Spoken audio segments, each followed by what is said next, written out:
రెడ్డి గారికి, భారతీయ యువ మోర్చా రాష్ట్ర అధ్యక్షులు మిత్రులు గణేష్ గారికి, భరత్ గారు బీజేపీ సెక్రటరీ గారు, మరి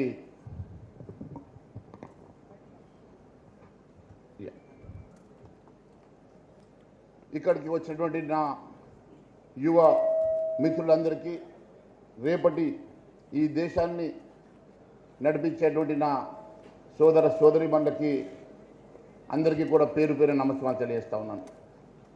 మిత్రులారా, మీరంతా కూడా అదృష్టవంతులు. జెన్జీ బ్యాచ్ అంటే మరి 97 నుంచి 2014 వరకు జన్మించినటువంటి వాళ్ళని జెన్జీగా పిలుచుకుంటాం. మీరు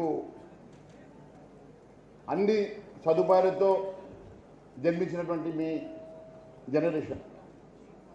మరి మీకు గతంలో ఉన్నటువంటి, బహుశా మీ పేరెంట్స్ అడిగితే తెలుస్తుంది, గతంలో ఉన్నటువంటి భారతదేశం, ఈరోజు మనం నిర్మించుకున్నటువంటి భారతదేశంలో ఉన్నటువంటి వ్యత్యాసం.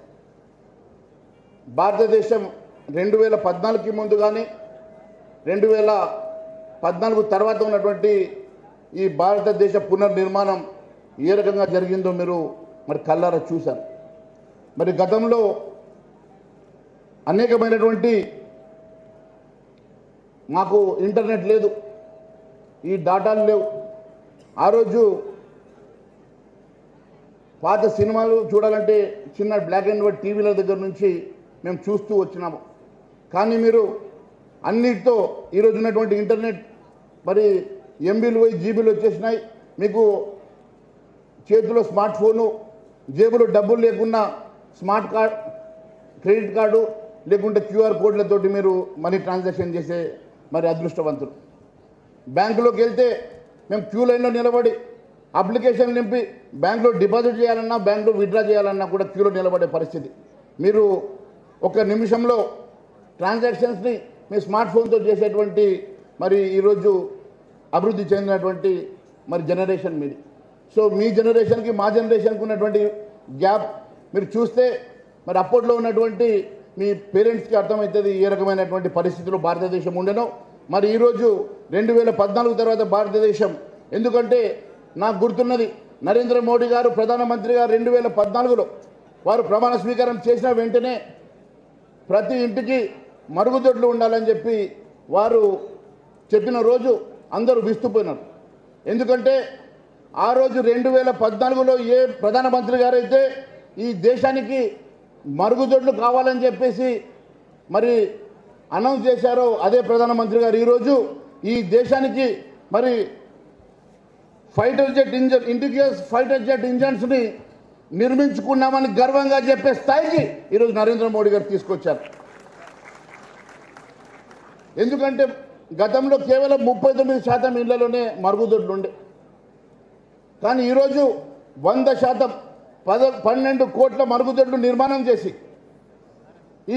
ఈ దేశంలో మహిళల ఆత్మగౌరవాన్ని స్థాపించినటువంటి నాయకుడు. నిర్భయంగా ఎస్, నా ఆడబిడ్డలకు ఆత్మగౌరవం కావాలా, నా ఆడబిడ్డలు మరుగుదొడ్ల కోసం అవస్థపడొద్దని రెడ్ ఫోర్ట్ నుంచి మాట్లాడినటువంటి వ్యక్తి ఈరోజు భారతదేశాన్ని అభివృద్ధి పథంలో తీసుకెళ్ళి ఫైటర్ జెట్లను నిర్మాణం చేసుకునేటువంటి స్థాయికి భారతదేశాన్ని ముందుకు నడిపిస్తూ ఉన్నాడు. ప్రపంచంలో 5వ ఆర్థిక శక్తిగా నిర్మాణం చేసేటువంటి నరేంద్ర మోడీ గారు మరి ఇప్పుడు 4వ స్థాయికి, మనము మరి 3వ స్థాయికి కూడా భారతదేశం అభివృద్ధి చెందుతూ ఉన్నది. మరి అనేకమైనటువంటి జెన్జీ అంటే కేవలం కాలేజీలు, మ్యారేజీలు కాదు. జెన్జీ అంటే ఒక రెవల్యూషన్, జెన్జీ అంటే ఒక ఇన్నోవేషన్. మరి అలాంటి మీకు అన్ని రకాల సదుపాయాలు ఇవ్వాలని మీ అందరి మీద ఎవరు కాన్సన్ట్రేట్ చేయనంతగా నరేంద్ర మోడీ గారు కాన్సన్ట్రేట్ చేస్తూ ఉన్నారు. అనేక సంవత్సరాలుగా మీరు చూస్తే యువత కోసం మరి ఉద్యోగాలు అడిగే పరిస్థితి నుంచి మీరు సెల్ఫ్ ఎంప్లాయ్మెంట్ దిశగా నడవాలని, మీరు ఎంటర్ప్రెన్యూర్స్గా మరి మారాలని చెప్పేసి ఆశపడి మీ వైపు మరి అడుగులు వేస్తున్నటువంటి పరిస్థితి. ఎప్పుడు కూడా ఒక్క రోజులో మార్పు రాదు.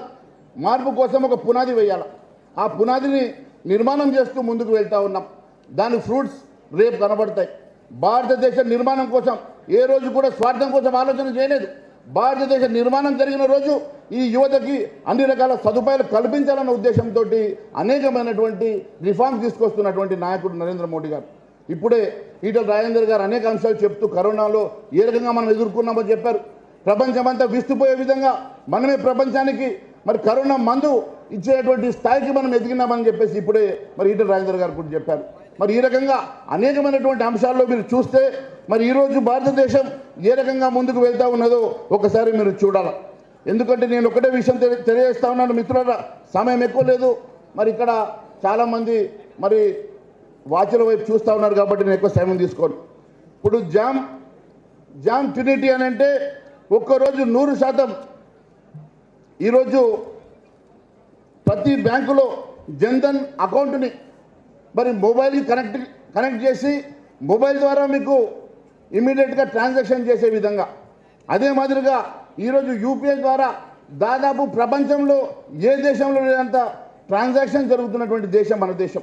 మరి ప్రపంచంలో అనేక దేశాలు యూపీఐని కూడా మాకు ఇవ్వమని చెప్పేసి అడుగుతున్నటువంటి పరిస్థితి ఈరోజు భారతదేశం మరి ఎదిగింది. ఏ రోజైతే భారతదేశంలో డిజిటల్ ఇండియాగా మార్చాలనే ఆలోచన చేసిన రోజు అనేక మంది విస్తుపోయినారు.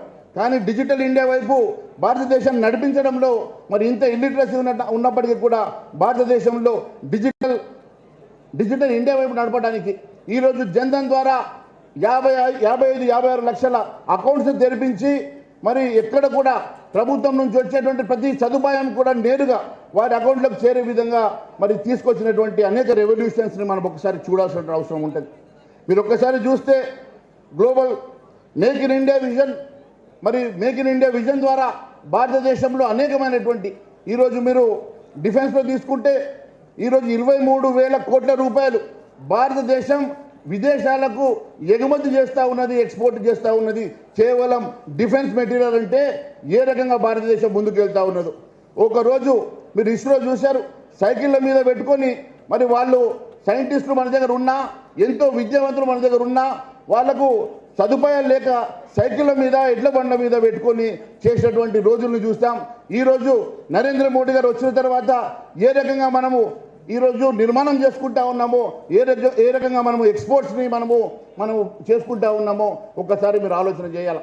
ఈ విధంగా భారతదేశ ఆత్మగౌరవాన్ని ఒకవైపు నిలబెడుతూ అనేకమైనటువంటి సంస్కరణలు తీసుకొస్తున్నటువంటి నరేంద్ర మోడీ గారు. మీరు ఒక్కసారి గతంలో భారతదేశంలో మీరు చూశారు, ఒక్కసారి బొంబాయిలో జరిగినటువంటి దాడులు చూశారు, హైదరాబాద్లో జరిగినటువంటి గోకుల్ చాట్ దాడులు చూశారు, హైదరాబాద్లో జరిగినటువంటి దిల్సుఖ్ నగర్లో జరిగినటువంటి దాడులు చూశారు. అప్పుడు టీవీలో ముందు కూర్చొని నిశ్చయంగా కూర్చున్నటువంటి భారతీయులు ఆ రోజు దేవుణ్ణి మరి కోరుకొని ఇలాంటి సంఘటనలు ఇక్కడ జరగవద్దని కోరుకున్నటువంటి సంఘటనలే చూసాం. కానీ మా వైపు చూస్తే, మా వైపు కన్నెత్తి చూస్తే మీ దేశంలో చొరబడి మేము ధ్వంసం చేస్తామని చెప్పి నిరూపించినటువంటి వ్యక్తి నరేంద్ర మోడీ గారు. అనేకమైనటువంటి అంశాలు ఈరోజు మీరు చూస్తే స్కిల్ ఇండియా మిషన్ కేవలం డిగ్రీలు చదివితే, పోస్ట్ గ్రాడ్యుయేషన్ చదివితే కాదు, మీరు స్కిల్ వైపు ఇంప్రూవ్ కావాలని చెప్పేసి మరి స్కిల్ ఇండియాని డెవలప్ చేసినటువంటి మరి మహనీయుడు ఈరోజు అని చెప్పి నేను తెలియజేస్తూ ఉన్నాను.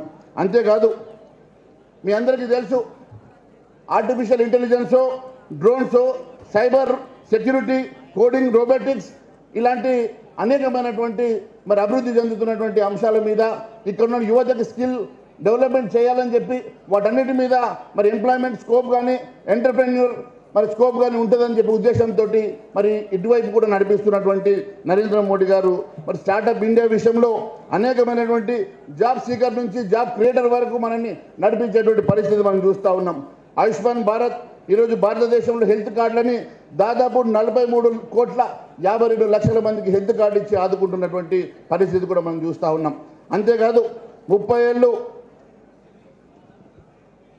ఈరోజు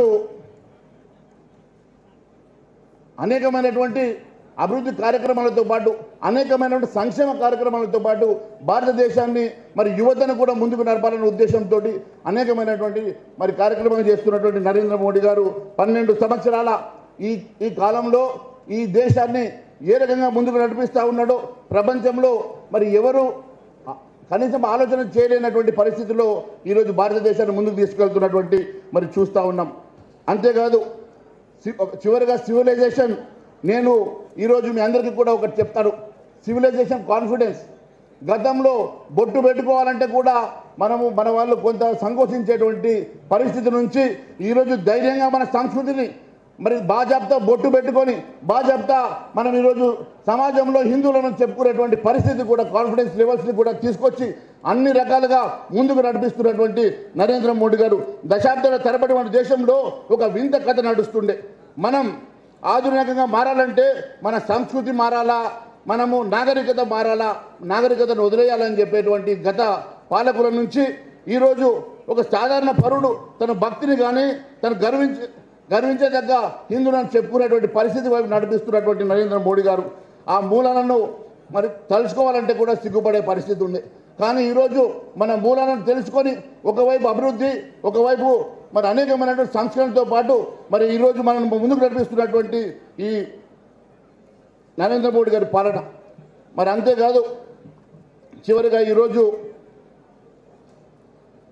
శ్యామ్ ప్రసాద్ ముఖర్జీ గారి బలిదాన్ దివాస్ రోజు మరి ఈ కార్యక్రమము వారిని తలుచుకుంటూ మరి వారికి నివాళులు అర్పిస్తూ మరి వారి ఆశయాలకు అనుగుణంగా మనము మొన్ననే వెస్ట్ బెంగాల్లో ప్రభుత్వం నెలకొల్పి వారి ఆశయాలు నెరవేర్చినటువంటి నరేంద్ర మోడీ గారికి మరొకసారి ధన్యవాదాలు తెలియజేసుకుంటూ ఈ అవకాశం ఇచ్చిన మీ